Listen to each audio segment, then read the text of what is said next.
Jangan cabar umat Islam. Jangan cabar api kemarahan umat Islam. Kita boleh bertoleransi, kita masih lagi boleh berbudi bicara, kita masih lagi boleh bertimbang rasa, tapi soal menghina baginda Rasulullah sallallahu alaihi wasallam kita tak boleh mendiamkan diri. Hari ini kita bangkit. Hari ini umat Islam di negara ini akan bangkit. Nabi kita dihina. Ingat, Nabi kita dihina. Nabi kita dihina. Kanda Yusof Azmi meminta umat Islam di Malaysia untuk bangkit supaya tiada lagi penghinaan terhadap Nabi dan agama Islam selepas isu penghinaan semakin menjadi-jadi sejak akhir-akhir ini. Kita sanggup mati untuk agama kita, kita sanggup mati untuk Nabi kita, yang di mana kita percaya sebagai seorang Muslim, kita percaya yang kita mati, kita akan dibangkitkan di alam barzah dan kita akan dihimpunkan di padang mahsyar bersama dengan baginda Rasulullah sallallahu alaihi wasallam. Saya tak tahu kalau tak ada orang yang, kalau tak ada di antara kita yang ada prihatin tentang hari ini, kekesalan dalam diri kita hari ini. Nabi dihina, baginda Rasulullah dihina.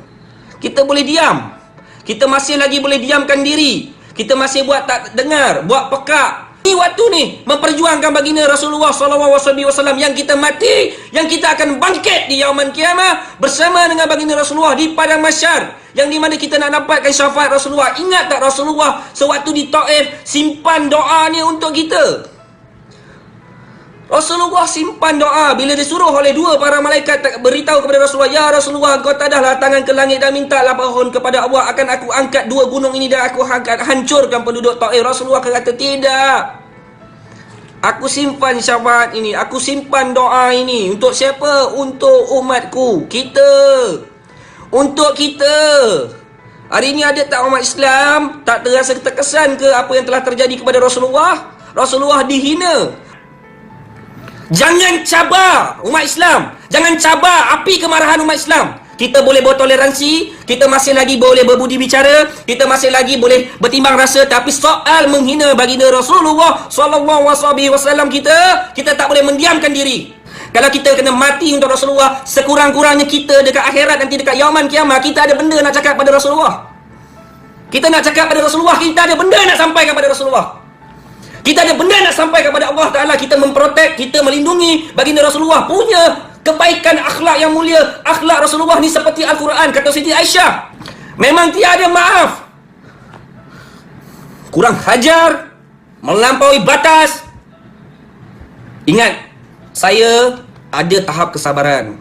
Tapi kalau sampai menghina Nabi saya, sampai menghina guru yang mulia saya, guru yang saya setiap hari selawat, Allahumma salli ala Sayyidina Muhammad wa ala alihi wa sahbihi wasallim, setiap hari saya sentiasa selawat kepada baginda Rasulullah kerana saya nak minta syafaat, nak minta Rasulullah ingat sedikit pada kita, walaupun kita bukan orang soleh, bukan orang baik, bukan orang yang sentiasa warak, soleh, orang ahli Al-Quran, ahli hadis, bukan, tetapi kita nak minta syafaat Rasulullah di hari kiamat nanti, di pada mahsyar nanti. Tuan-tuan tak rasa sedih ke? Takkan tak rasa sensitif apa yang berlaku terhadap penghinaan ke atas baginda Rasulullah SAW? Kalau mak bapak kita orang hina pun kita dah rasa marah. Ini Rasulullah. Rasulullah hari ini kekuatan Islam di seluruh dunia, hampir daripada berapa bilion umat Islam di seluruh dunia, pengikutnya adalah mengikuti Rasulullah. Kerana ada apa kita ikut Rasulullah? Kerana akhlak yang terpuji yang ada pada diri Rasulullah. Kerana roh yang terbaik yang ada dalam diri Rasulullah. Hari ini bila Rasulullah dihina, kita buat tak tahu. Kita ingat kita keluar daripada rahim ibu, yang kita mati, kita akan balik kepada Allah Ta'ala. Kita akan berjumpa dengan malaikat munkar dan nakir di alam barzah. Kita akan disoal setiap perkara yang kita buat, setiap apa yang kita buat dalam hidup, apa yang kita lakukan dalam hidup, apa yang kita lakukan untuk agama Allah, apa yang kita lakukan untuk baginda Rasulullah, apa yang kita lakukan untuk umat, apa yang kita lakukan hari ini, apa yang kita lakukan untuk agama kita, apa. Hari ini kita tak nak kemenangan. Kemenangan ni milik Allah. Kemenangan ni milik Allah. Tapi Allah akan tanya kita, apa perjuangan kita untuk menegakkan agama dan syiar Islam? Apakah yang kita buat untuk melindungi baginda Rasulullah daripada dihina? Jangan hari ini kita biarkan Rasulullah dihina, dan pasti akan ada yang terus menghina. Dan pasti akan ada lagi yang menghina. Dan ini perkara yang sukar untuk dimaafkan. Islam ada toleransi. Islam ada kasih sayang. Islam ada perkara yang boleh berunding. Islam sentiasa mendahulukan orang lain, baik Muslim atau non-Muslim. Itulah Islam yang sebenar. Islam sentiasa memberi kebajikan kepada orang yang memerlukan. Islam akan mendahulukan orang lain lebih kepada dirinya sendiri. Islam akan mendahulukan seluruh umat manusia. Saya memang tak boleh terima. Allahu Akbar!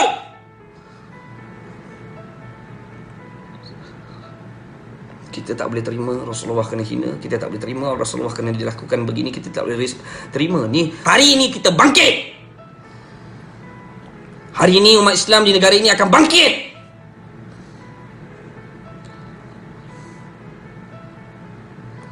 Hari ini umat Islam akan bangkit. Nak tengok kebangkitan umat Islam, hari ini kita bangkit. Lihatlah bagaimana kita akan bangkit kali ini. Kalau nak melihat bagaimana umat Islam yang berpuasa di siang hari, yang tahajudnya di malam hari, yang sentiasa melakukan solat sunat, yang akan duduk di barisan depan, di barisan perang. Kita akan melihat di barisan yang kedua yang berpuasa di malam hari, di puasa di siang hari, yang menunaikan segala kewajipan yang Allah Ta'ala berikan, akan duduk di barisan yang kedua. Yang ketiga yang akan melakukan yang akan duduk di barisan perang, yang berpuasa saja di siang hari dan akan menunaikan solat wajib saja.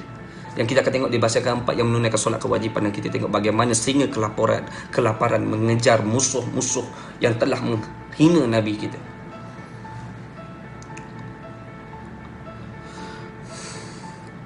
Saya memang rasa memang terkesan sangat apa yang berlaku pada Rasulullah. Kita bukan orang baik. Kita bukan orang soleh. Kita bukan siapa-siapa. Tapi kurang-kurangnya buatlah sedikit untuk agama Allah. Nabi dihina. Nabi kita dihina. Nabi kita dihina. Ingat, Nabi kita dihina. Nabi kita dihina. Nabi kita dihina. Ingat, Nabi kita dihina. Allahumma salli ala Sayyidina Muhammad wa ala ali Sayyidina Maulana Muhammad. Allahumma salli ala Sayyidina Muhammad wa ala alihi wa sahbihi wasallim. Ingat, Rasulullah sentiasa bersama dengan kita, selalu ada dengan kita. Rasulullah sentiasa mendoakan kita. Rasulullah waktu berjuang, dia dibuang najis unta. Rasulullah dihina, Rasulullah dilempari batu, Rasulullah dikatakan tukang sihir. Dan hari ini Rasulullah berjuang, dan kita lihatlah apa yang Rasulullah lakukan kepada kita. Dan hari ini umat Islam bersatu di seluruh dunia kerana Rasulullah. Apa yang dikatakan lebih dahsyat daripada luka, lebih dahsyat daripada pedang, lebih dahsyat daripada pisau, lebih dahsyat daripada anak panah, yang dia lakukan adalah membunuh hati kita, masuk ke dalam hati kita. Jangan melampaui batas. Jangan buat benda perkara yang melebihi. Dah banyak sangat penghinaan yang dilakukan kepada umat Islam di negara ini. Dah banyak sangat kelakuan yang berlaku ke atas baginda Rasulullah di negara ini. Terima kasih kerana menonton. Kalau anda suka video ini, jangan lupa untuk like, share dan subscribe. Kita jumpa lagi dalam video akan datang.